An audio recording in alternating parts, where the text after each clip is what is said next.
Alrighty, Chapter 7. Generosity, Giving Till It Hurts. I'm absolutely amazed. I had no idea those chemicals would work that well. She died, not from going into shock from the pain alone, but from her neck breaking as a result of her violent thrashes. Had it not been that, who knows how much pain she could have survived. It upsets me that I'll never know just how much pain her body could have taken before dying, now that she is gone. Twilight Sparkle turned to the last surviving pony of the group. We're almost done, Rarity. Rarity was all teary and shaken. All of her closest friends were no longer with her. She was all alone. I have something special in store for you, Twilight said, obtaining a syringe. Rarity said nothing. She didn't care anymore. She was just grateful she would be joining her friends soon, but hoping it would not be too painful. The purple unicorn stuck the hypodermic needle into the white pony's spine just below the neck. Slowly, she was losing the use of all of her voluntary muscles below the neck. She, though looking forward to her death, was frightened as to what she may be subjected to before her final departure, especially seeing the torments Fluttershy had to go through. Please tell me, what do you plan to do with me? Rarity, I want it to be a surprise. I've been looking forward to your session most of all. Oh, the secrets that will be revealed. A button glowed on the central control panel, and Rarity was released.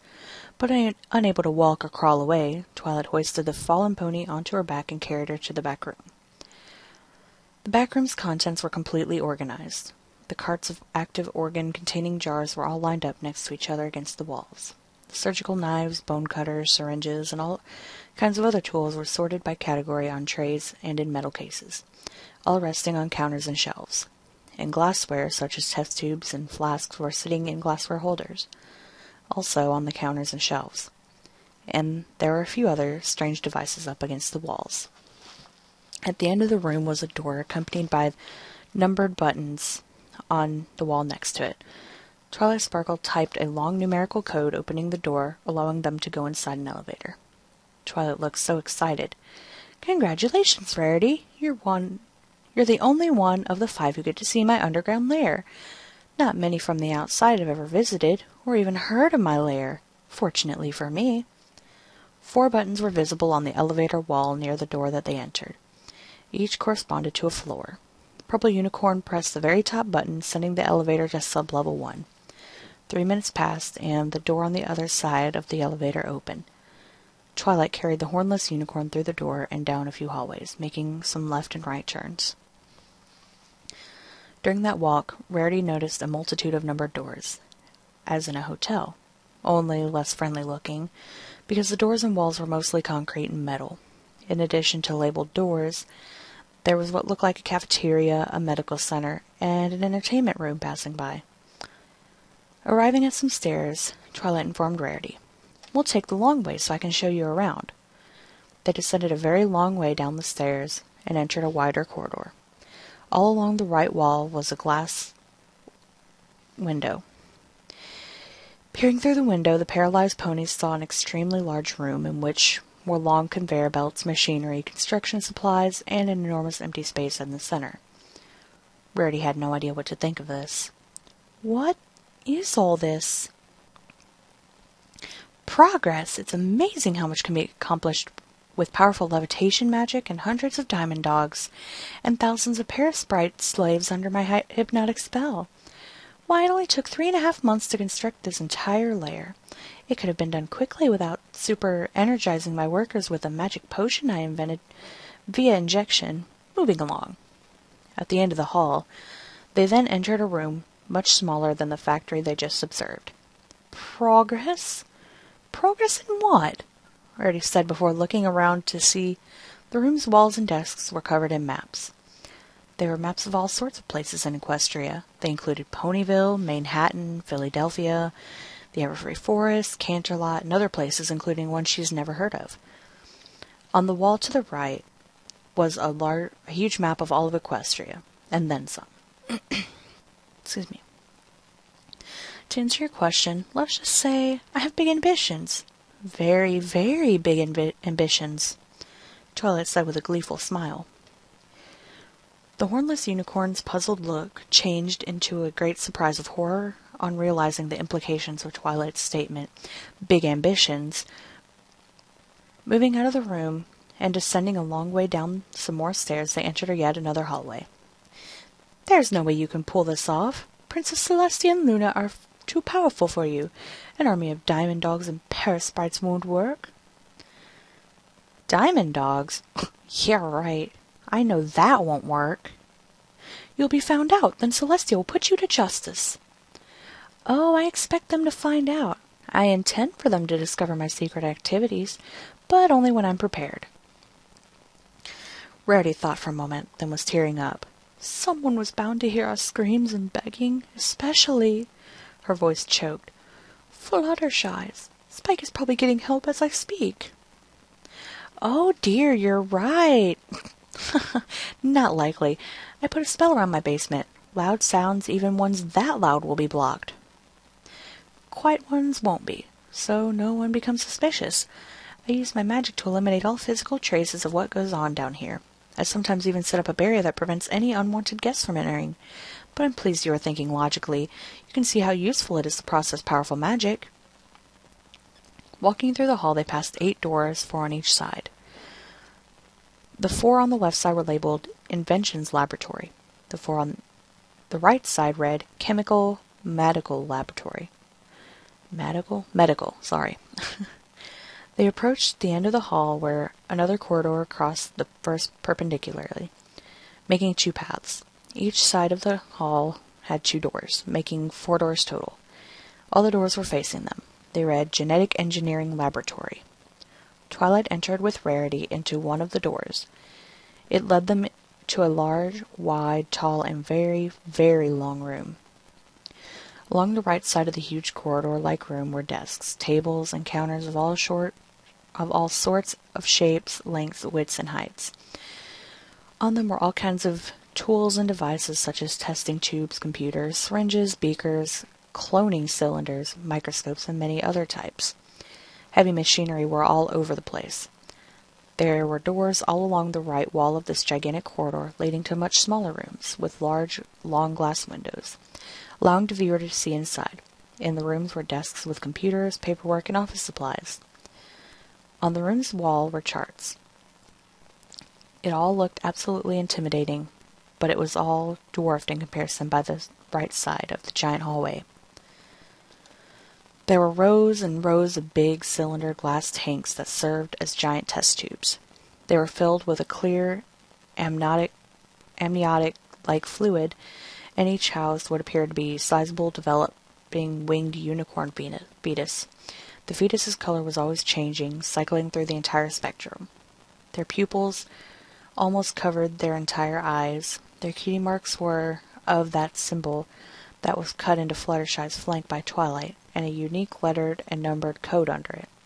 Each pony had a unique code of its own.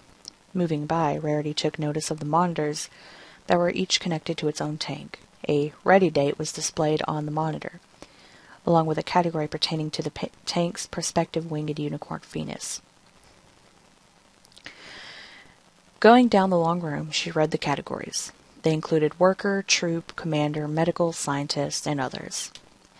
As they went further, there were new, strange, and hideous creatures growing inside the test tubes. They were all under the category Experimental Life Form.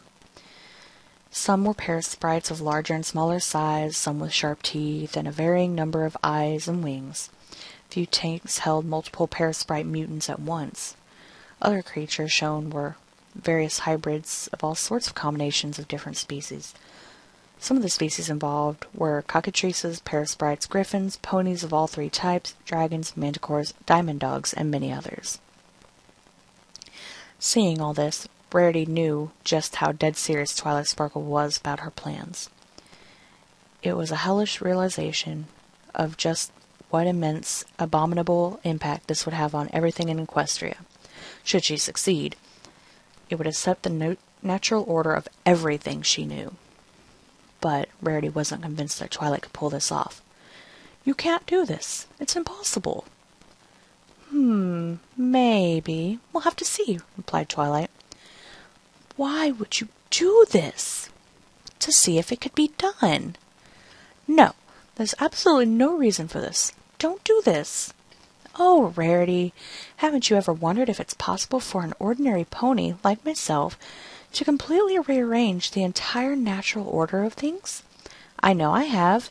That's why I have put myself up to this task. I feel very confident in my plans and abilities to execute them. Plus, you have to admit, it does sound fun. It's like a game. Rarity said nothing in return. After what seemed like an eternity of walking through a nightmarish display of pure manic terror, they finally reached the end. Going through another doorway, the horned mare carried Rarity through an approximately 60-meter long corridor, much shorter than the previous room. Twilight checked on her friend. I'm just grateful to see that you are taking an interest in my project. I was afraid that my last remaining best friend would see it as just more boring fancy-schmancy science stuff. But you don't disappoint. They were at the halfway point of the hall. It was at that time that Rarity picked up faint sounds of moaning and crying. Twilight stopped to rest for a bit. Mare, I'm tired. That was a long walk, but we're so very close to the appointed place. Drawing closer to the now visible door, the moaning sounds grew louder. Rarity made it out to be a multitude of individuals weeping and begging to be killed. She feared what she would find behind the door. So many thoughts ran through her panicking mind. Who do those voices belong to? What's happening to them? Why are they begging to be killed? Please tell me I won't have to suffer their fate. Please make this quick and painless for me as possible. I want to die. Let me die now. Twilight Sparkle chuckled as if Rarity had told her a moderately funny joke. No, Rarity, I don't want you dead. I need you alive for a long time for this experiment to... Oh yes, I can't believe it. This is going to be so wonderful. It's almost too good to be true, and we're almost here. And finally they arrived at the door to the place of their destination. Ooh, are you ready, Rarity? The white unicorn was no longer willing to go through with this. She moved one of the body parts, still under control, and bit as hard as she could into her captive's neck. Just as Twilight opened the door. Before Rarity could take out a chunk, Twilight flung her into the room. Ow! Rarity, that was not necessary. Rarity had landed on her underside. The source of the wails was only 1.5 meters away. But one of them began to shout, No, don't cut us open again. Please, we are large enough. Don't add on to us. And yet another one yelled, It hurts us all when you cut even just one of us. Rarity's eyes were shut tight, far too scared to look up, but it was useless. The cruel unicorn sat Rarity upright against the wall and forced her eyes open with her mystic unicorn powers. What Rarity was forced to behold horrified her beyond relief. It was a huge, pulsating, moving in place, intricate network of unidentified living organic tissue. They were all branching off several large masses of oddly shaped, disgusting, moist, unknown living tissue. These hideous masses had strange, wiggling and distorting body parts of unknown functions. The giant, pumping, vile veins of these creatures were all too apparent. There were other nasty features that these things possessed, whose purpose was beyond the terrified mare. And the biggest mass of organic tissue was at the center. But the most terrific part was that they were deformed, wrongly structured, live bodies and body parts of mostly ponies embedded into the network and masses. Some bodies were not even whole, and they were positioned in the most awkward, uncomfortable manners possible, in relationship to themselves and each other. The central leucotrigon is the primary source of their sustenance. It's like their most vital organs. Twilight paused to see the expression on Rarity's face. I've been working on this for about 3 weeks and 4 days. You're the element of generosity, so I don't know. You are generously giving yourself to this creature by contributing your body to its expansion. Sure, that will do. The white pony spoke to herself. Wake up, Rarity. This is not real. None of this is really happening. None of this ever took place. But she still could not accept that Twilight was capable of committing these abominable acts. Her best friend. Take a good look at this jumble of ponies. Get used to the idea. This is going to be you for a long time. This creature has a much longer lifespan than your average pony, so just be accustomed to the idea. I'll be ready in a minute. I need to refill my laboratory flask with my favorite drink. She left the room through a back door, with that evil-looking symbol on it. Rarity listened as the clopping grew fainter. She shut her teary eyes and just sat there in despair. Rarity? The mare in question looked up to see one of the bound ponies talking to her. I think I know why Twilight is... Why Twilight is what? Why she is... Hey, what are you telling her? Twilight had returned with her drink. I do the lecturing here. Time to get going. You ready, Rarity? Twilight had a sip from her glassware. Rarity noticed Twilight's eye had glowed a little brighter soon after her small consumption of the mysterious liquid. The drink! Rarity exclaimed. That's what's making you do all this, isn't it? Twilight Sparkle looked at Rarity with a vexed and serious face. She then turned to the massive mesh of ponies. Her horn illuminated the room. A violent beam of light projected from the horn's tip and struck the central-looking Looktrogon. There we go. Such a weird word to see. The magic ran through the entanglement of live organic tissue, assaulting all the creatures trapped inside. They all forced out screams, howled, ululated. The Looktrogons expressed their pain with demonic, low-pitched ooh sounds. They were all in complete turmoil. Did any of you feed Rarity this information? The angry female pony was now speaking in a satanic voice of her own. You all know very well when one of you suffers, you all suffer. She ceased the torture and turned to Rarity, who could hardly wrap her mind around what had just happened. Yes, it's true, I may very well confess. No point in hiding it now. I invented a magic potion to increase my intellect and magic. It works well. Its composition is for me alone to know. Rarity felt like an idiot. She thought to herself, how could she or any of her friends not have seen this before? Speaking of drink, it was the drink. During her twisted experiments, Twi was consuming that strange fizzing liquid throughout the whole night. She felt that they could have prevented all of this had they only known. And had they known earlier, maybe they could have stopped her from killing anyone. It was a miserable feeling. Rarity spoke.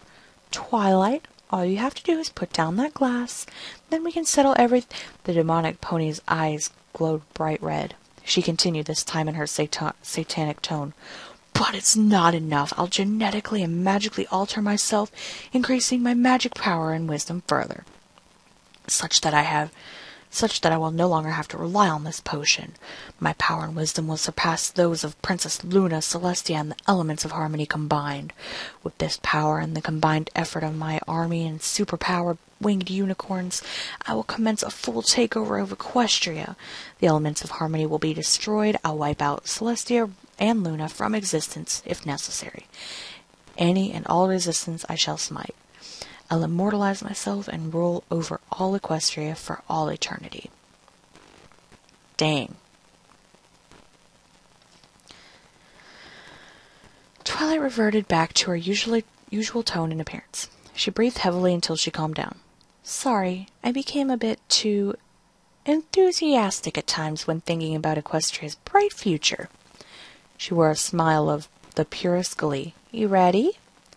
A cart wheeled over to Twi. She opened a metal case resting on top of it, revealing an array of surgical instruments not dissimilar to the one she had been using all night. Listen, Twilight, I'm your friend, Rarity said, not sure if it was true. Friends don't hurt friends. They don't cut them with knives or stick needles in them. What kind of friend are you? Don't you remember the magic of friendship? Yes. This is going to be so much fun. Yay, surgery! The Dr. Pony exclaimed, clapping her front hooves, not paying attention to what Rarity was saying. Twilight Sparkle. Think back before all this happened. We were so happy together. We loved and cared for each other. It was true friendship we had, but now... And it still is, the purple-horned mare interrupted Twilight interrupted. Easier said than said. We're on a road of discovery together. If that isn't true friendship, then You killed your friends. How can you be friends with them if they're dead?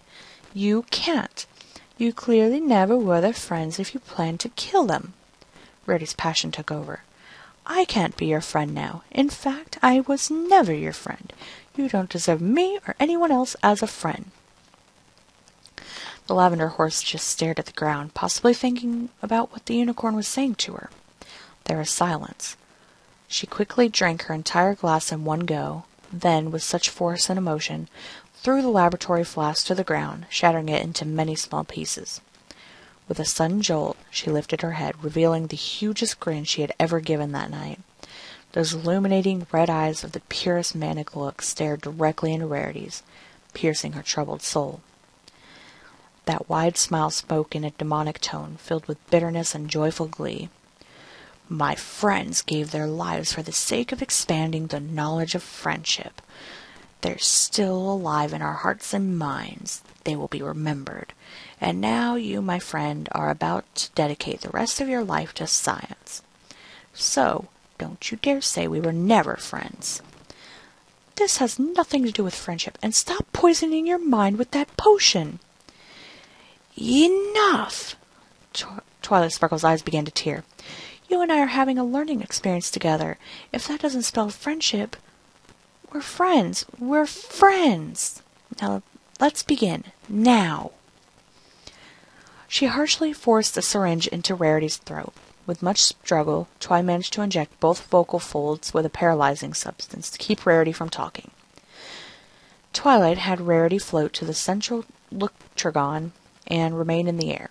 2 minutes passed, allowing Twilight to calm down. She moved to her patient. The cart was positioned for convenient access for when the surgeon did her work. She opened the silver case and began. She decided to use her magic for the entire operation, as it would require great speed and accuracy. A small but extremely sharp knife hovered to the levitating pony. It made a deep, circular incision on Rarity's soft, fragile tummy. Rarity was paralyzed in that she couldn't move anything below the neck, but she could still feel pain that the scalpel was inflicting on her. All she could do was breathe heavily from the stress. The surgeon removed the pancake-shaped flap from Rarity and squirted an antiseptic fluid on her flesh wound to reduce the risk of infection. Twilight twirled the piece of Rarity around like she was handling a moist sauce, sprinkling pizza dough. She had more fun when she rubbed the red gooey side of it on Rarity's face, as if she were bragging to Rarity that she can cut her open with no trouble or regret. Rarity thought that she was going to vomit at any second. Pay attention, you may learn a good thing or two about surgical procedures. Twilight looked down to a fresh red puddle on the already dark brown-stained floor under Rarity. Oh, hey, this is embarrassing. She quickly floated clamps to her patient and latched them along the cut skin to reduce the bleeding. And I just spoke of surgical procedures. The surgeon discarded the red dripping sheet of skin and muscle into a meter-wide hole on the top of the central Luctragon. Thin green ligaments with orange, slightly curved hooks at their end extended out of the hole. They caught the tasty morsel by the hooks. After fiddling around with it for a few seconds, they took it down into the hole where fearsome tearing and shredding was heard. Twilight informed. It gets hungry when I perform an operation on it. Convenient that it takes the unneeded body tissue, nourishing everybody connected to it. Isn't it captivating? She turned to a familiar griffin whose head was buried into the central Luctragon's base area. Her eyes and beak were poking out. Her body was suspended at a 45-degree angle from the ground, with her back facing toward the floor, and feet sticking in the air. And her body was being supported by a strange, disgusting growth that she was connected to and extending from a smaller nearby Luctragon. Gilda was mumbling incoherent words, sounding very confused and frustrated. Her brain is a little messed up and damaged from being fused with an internal organ belonging to the Alpha Luctragon. It's kind of funny listening to her babbling nonsense, said Twilight, amused. Aw, poor Gilda. Rarity just cried the best she could. A larger scalpel floated over the griffin's belly and made a circular cut the same shape and size as the one on Rarity's underside. Kind of forgot to breathe there. The chamber filled with the echoing sounds of pain. The demented doctor fed her creature the bloody layer of meat, skin, and feathers. Gilda's wound was clean, and the blood vessels at the incision's edge were clamped. The more crucial and delicate part of the operation was coming up. Twilight made a quick stab in the side of the open pony's stomach. A teary-eyed Rarity silently gagged. Her urge to throw up was building further. The sickly unicorn was about to regurgitate, but the blade hastily but carefully sliced off about 3/7 of her digestive organ. That portion fell off, and the stomach's contents spilled out. This left a huge gaping hole in the front of the tensing, throbbing organ. The surgeon's magic caught the falling tissue and stomach juices. She sent the juices and digesting food into the large hole at the top of her created monster for it to drink, and the organ fragment was caught in midair by the beast's orange claws peeking out of its top mouth. Twi wasted no time in covering the stomach's wound with antiseptic fluid, and then putting clamps along the stomach's hole's edge to prevent too much blood loss. She turned to a bitter Gilda and jabbed her bare stomach and proceeded to mutilate it in the same fashion she did with Rarity's. The multitude of life in the room increased the volume of their howls and wails. Once the wound was clean and clamped, the Alpha Lictorgon was fed, and it was now time to sew. Dr. Sparkle retrieved a surgical suture consisting of a surgical needle and absorbable surgical thread. All the clamping forces were removed from the two patients. Twilight positioned Rarity above the suspended half-eagle, half-lion creature, such that Rarity's face was looking right at Gilda's crotch, with both their stomach gaps lined up with each other and touching. The surgical suture pierced their tissue and sewed them together. Twi worked with speed via her sophisticated magic and knowledge of surgical procedures. After a knot was tied, the same thing was done to the two open bellies. The white pony and the brown griffin were now surgically attached to each other by their stomachs and tummies. It was very awkward and uncomfortable, but it was going to get worse. The unicorn surgeon fetched a large scalpel. "I know who's hungry." She made a hurting incision around Rarity's left leg, just above the knee. Blood seeped out of the circular cut and covered the leg in red streams. Twilight rapidly moved the knife back and forth, cutting deeper into the test subject's leg from all the sides. Rarity forcefully gnashed her teeth, with tears of pain flowing down her miserable face. The scalpel reached the bone all along the incision around the leg. The purple unicorn started slicing the leg below the incision into slabs of meat. They were covered into the central creature of the room. After scraping the last bits of bloody muscle off the leg bone, the massacre doctor used a bone-cutting hacksaw to sever the exposed parts of leg bones. She discarded the bone and continued the same nasty work on her victim's right leg. This time, however, the cut was made somewhere below the knee. With the bone stripped of its brawn, it was cut off and thrown aside. An antiseptic was squirted onto the end wounds of both partial legs. Surgeon Sparkle used the surgical needle and thread to sew the ends of the cut legs to the Lictorgon, just above to where Gilda's head was stuck inside the beast. Rarity felt the paralysis beginning to wear off. She could weakly move her four legs. A clean-cut, bone-cutting hacksaw pressed against her left arm, a centimeter away from the hoof. It sawed off the hoof. The hoof was thrown to the other side of the room. The vocal cord's paralysis was weakening. Rarity was now able to moan softly. The surgical suture sewed her front ligaments to a long hanging piece of the unknown organic material. The hacksaw was cleaned via alcohol and floated to the front leg. The white unicorn now had enough strength to attempt to fend off the teethed blade. Twilight spoke with slight surprise. "What? Did I not give you enough paralysis?" Twi tried to position the saw to her patient's arm, but Rarity kept waving her arms. "Hold still, or we'll never get done," Twilight shouted. Rarity was rather successful at keeping the bone cutter at bay. The purple pony sighed. She decided to take matters into her own hooves. She trotted to the fending pony's waving arm and used her hooves to hold it firm before the hornless unicorn's strength fully returned. Quickly, Rarity's front hoof was cut off and cast aside. The end of her arm was cleaned and sewed into another hanging rope of living tissue. The same basic process was used to surgically connect Rarity's right face cheek to some pony else's left butt cheek. "Hey, cheek to cheek!" laughed the sick-minded doctor. After all that surgery, Rarity was very bloody. Her underside, forelegs, and right cheek were wet with red, as she slowly bled from all her visible stitches.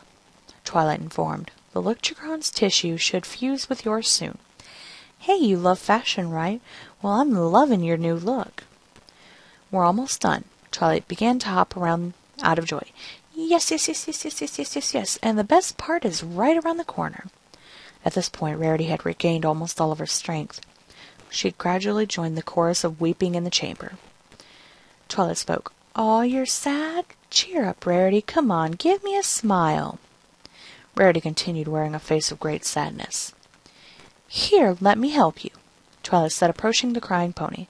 She put her own lips against hers. A few seconds into the passionate kiss, Twilight heard Rarity growl. She took that as a sign to move away. She moved in time to avoid Rarity's vicious chomp. Twilight wasn't bothered by this. She just raised her mouth to the end of the bound unicorn's front legs and stitches. Her tongue started licking the blood. Then she was sucking the blood that was flowing out. Her mouth was full of blood, but she did not swallow. Instead, she pushed Gilda a little out of the way. Her lips met Rarity's. The lips on Rarity's vulva. The blood sped out of the mouth and into the vagina. Twilight spent a minute or two making out with Rarity's slit, blood dripping down the two pairs of lips. Author's note: I do not have a fetish for someone kissing vulvas with blood dripping down both lips. I just wanted to show Twilight's sick state of mind. Alright, author, I'll believe you. Voice is starting to go out. Now I got a couple more chapters. Or, not chapters, but paragraphs. Let's do this. Twilight looked up at Rarity, who, while spitting out the remaining blood from her mouth. You're still not smiling? I know just the thing. She had the cart draw closer. From it she took and floated several various scalpels, surgical scissors, forceps, retractors, needle holders, a surgical suture, syringes, and a basting bulb containing an antimicrobial substance. Using a good amount of magical energy, Twilight managed to freeze Rarity's mouth and neck in place with magic, making sure the trapped unicorn wouldn't try biting or moving her head away. With all these surgeon's tools in hand, Dr. Sparkle commenced a tedious operation on her patient's mouth. Rarity's mouth was undergoing painful incisions, severing of nerves, cutting and connecting of tissue, and some other manipulations. With her mouth and neck forcefully still, all she could do was express her agony with tears from her closed eyes and loudly scream. After about half an hour, the surgeon completed sewing the last of her patient's tissues together. She was finally done, not with just Rarity's mouth, but with all of her 5 closest friends. Twilight put away her instruments and turned to see her handiwork. She smiled in satisfaction as she saw the big grin she put on her friend's face. Rarity's neck and mouth unfroze, but the only expression her mouth could show was a huge bloody smile. I'm so happy you're smiling, Rarity. Not even Pinkie Pie could give someone a smile this big. Twilight added with a gleeful note. Well, I suppose that's it. Rarity was crying the hardest she had ever cried. I'll let you know how the invasion goes. See you later, Twilight said just before leaving the room. Last thing she heard from Rarity that night was a loud, long no, just before teleporting out of the hall that was just outside of the room, in a flash of light. Twilight teleported back to her basement laboratory where 4 of her friends' corpses were. She saw the mess of blood everywhere. What a mess! She did not hesitate in picking up all the scraps and fragments of Pinkie Pie, Rainbow Dash, and Fluttershy. They were put in a sterile bucket. She spotted an untouched area on the floor, and put a nice clean mat over it. She neatly arranged the dead ponies and Angel on the mat. Having them sit up against the wall, Angel sat on Fluttershy's single-legged lap. Pinkie Pie was next to Fluttershy at her left, with her arms around her in an embracing hug. To Fluttershy's right was Applejack leaning against her, her elbow resting on the yellow Pegasus's shoulder. And the next to Applejack was Rainbow Dash, with what was left of her right arm around Applejack's back. "Now you all get to watch me work," Twilight said while taking out several scrubs and powerful detergents, and went right to work. Using her hooves and magic at the same time, she sprayed all the filthy areas of the floor, walls, and machinery with detergent. Using all the spray containers at once with her magic and hooves, she soaked all the sponges and scrubs and scrubbed hard, using all of them simultaneously. She was hard at work, making sure every inch of the floor, walls, and machinery were spotless. When she finished, she put all the cleaning appliances away. She looked at the entire room and was very pleased with the great job she did that entire night. She turned to her friends. "They all look so cute together," Twilight said in admiration. Then a frown entered her face. "But they don't look very happy. It must have been the tough love I've given them tonight," she thought. Her face lit up. "Maybe I'm not done just yet."